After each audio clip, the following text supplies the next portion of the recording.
1 करोडची property free मध्ये कशी घेऊ शकता? हे ऐकून तुम्हाला असं वाटलं असेल ना की नक्कीच काहीतरी क्लिकबेट असणार आहे, रिअल मध्ये असं कसं पॉसिबल आहे? झूठ बोल रहा है. But let me tell you, असं ऑफकोर्स पॉसिबल आहे. You can actually get a 1 crore property at 0 cost in next 15 years. आणि या व्हिडिओमध्ये आय विल प्रूव्ह दिस. यार तुम्ही बऱ्याच फायनान्स क्रिएटर्सची रेंट वर्सेस बाय वाली व्हिडिओज बघितली असणार आहेत, जिकडे ते रेंट वर्सेस बायचं कंपॅरिझन करतात आणि एक्सप्लेन करतात how renting makes much more sense than buying. आणि we use to agree at some point, but I feel that it's completely wrong. In fact, buying makes more sense in today's market, and I'll surely prove this to you in numbers. यार जर तुम्ही एक beginner असाल आणि ज्यांनी कमवायला अजून सुरुवात केली नसेल, तर बहुतेक हा व्हिडिओ तुमच्यासाठी नाहीये. हा व्हिडिओ फक्त त्या लोकांसाठी आहे ज्यांच्याकडे एक स्टेबल जॉब आहे आणि ते एक प्रॉपर्टी घेण्याचा विचार करतात. आणि जर दोन्हीही हस्बंड आणि वाईफ जॉब करत असणार आहेत, तर त्यांच्यासाठी हा व्हिडिओ खूप जास्त युजफुल आहे.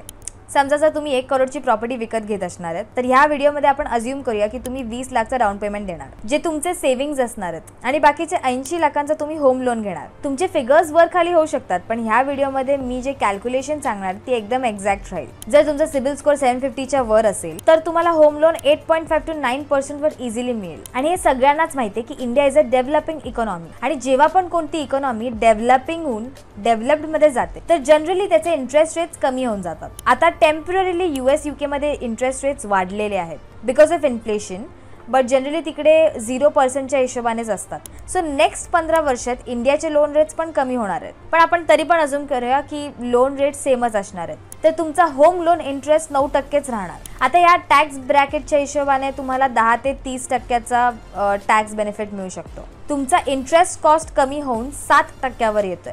आता हे जे 7% आहेत ते तुमचं नेट प्रॉपर्टी विकत घेण्याची कॉस्ट आहे. यार कॉस्ट तर ठीक आहे, but what about the returns from this investment? प्रॉपर्टीमध्ये इन्व्हेस्टमेंट 2 फॉर्मशी येतात. एक म्हणजे रेंटल यील्ड, म्हणजे जर तुम्ही प्रॉपर्टीला रेंटवर चढवलात तर त्याचा मंथली रेंट, आणि दुसरं म्हणजे कॅपिटल अप्रिसिएशन, म्हणजे जर तुम्ही प्रॉपर्टीला 15 ते 20 वर्षानंतर मार्केटमध्ये विकाल तर तुम्हाला त्याचं किती व्हॅल्यू मिळेल.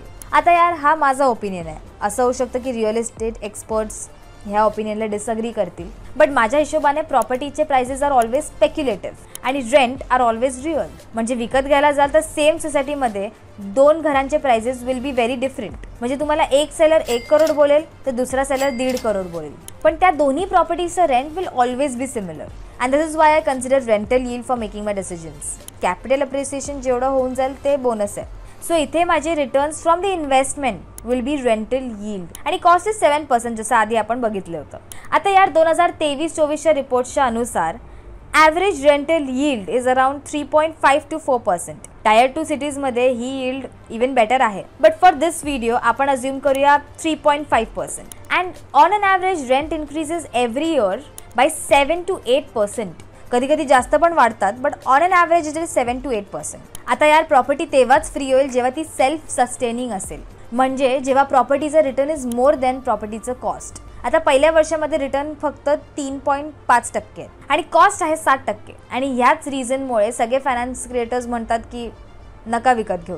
बट आता ह्याचा रेंट तर दरवर्षी 7%ने वाढत राहील आणि प्रॉपर्टीची कॉस्ट तर 7%वर फिक्स झाली आहे. So there will come a time when ह्याचं rental yield will be more than the cost of the property, आणि ही प्रॉपर्टी मग बनणार सेल्फ सस्टेनिंग. इनफॅक्ट पुढच्या वर्षापासूनच ही प्रॉपर्टी सरप्लस कॅश जनरेट करायला सुरुवात करेल. As you see for our case this will happen in next 12 years. आता लोक यात म्हणतील की तुम्ही यात प्रॉपर्टीचा मेंटेनन्स पण जोडा, प्रॉपर्टी टॅक्स पण जोडा. एकदम बरोबर, ह्याचा पण आपण 1 to 1.5%चा इम्पॅक्ट येईल असं समजूया. तर आपण असं समजूया की जी 12 वर्षात सेल्फ सस्टेनिंग होणार होती तुमची प्रॉपर्टी, ती आता 13 ते 14 वर्षात होणार आहे. आणि आता पण आपण ह्यात कॅपिटल गेन जोडले नाही आहेत, त्यात तुमचा एक वेगळाच फायदा आहे. आणि यात पण माझी एक ॲडवाईस आहे की जर ही तुमची पहिली प्रॉपर्टी असेल तर I would advise you to get a smaller ticket size property, because त्यांचा रेंटल यील्ड जनरली बेटर असतो. 2 ते 4 करोडची प्रॉपर्टी घ्याल तर सगळे कॅल्क्युलेशन्स एकदम डिफरंट होऊन जातील. सो कट टू शॉर्ट, या 1 करोडच्या प्रॉपर्टीने तुमचा जो रेंट असेल तर तुमच्या EMI पेक्षा पण जास्त असणार आहे. आणि once this EMI ends, the entire rent will be like a free cash flow which you can definitely use to fund another property, which is why it makes sense to buy a property instead of renting. Comments मध्ये कळवा जर तुम्ही पण property घेण्याचा विचार करताय आणि तुम्हाला लोन केवढ्या इंटरेस्ट रेटवर मिळतात. बाय.